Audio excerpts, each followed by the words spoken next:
روزہ صرف ایک جسمانی عمل نہیں ہے، یہ ایک عقیدتی سفر ہے جو روح کو پاک کرتا ہے اور اسے اپنے خالق کے قریب لاتا ہے۔ رمضان کا مقدس مہینہ گہرے غور و فکر، سچی توبہ اور اللہ کی رضا کی زندگی گزارنے کے لیے تجدید عہد کا وقت ہے۔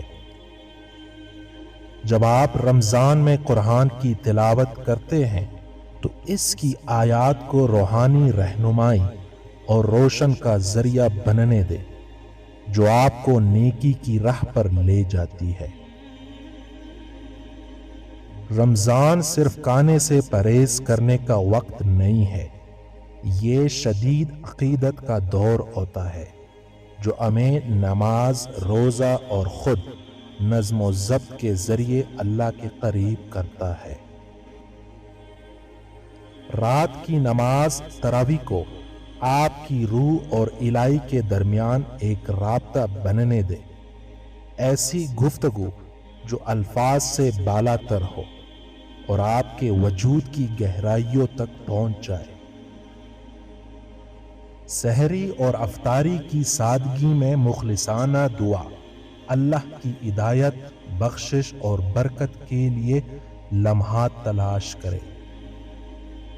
روزے کی خاموشی میں روح اللہ تعالیٰ سے اپنی گہری دعائیں کرنے کی جگہ پاتی ہے۔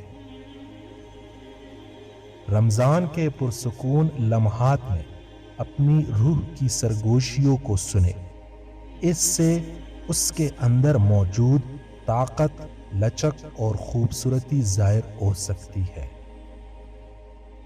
رمضان کے دوران اپنے اعمال کی مٹھاس کو، اس خوشی کا مزہ چکھنے دیں جو دوسروں کی خدمت کرنے اور اللہ کی خوشنودی حاصل کرنے کے لیے سرشار دل سے آتی ہے۔ جب آپ روزہ رکھتے ہیں اور نماز پڑھتے ہیں تو یاد رکھیں کہ احسان کا ہر چھوٹا سا عمل روشنی کا مینار ہے جو اپنے اور دوسروں کے لیے دنیا کو روشن کرتا ہے۔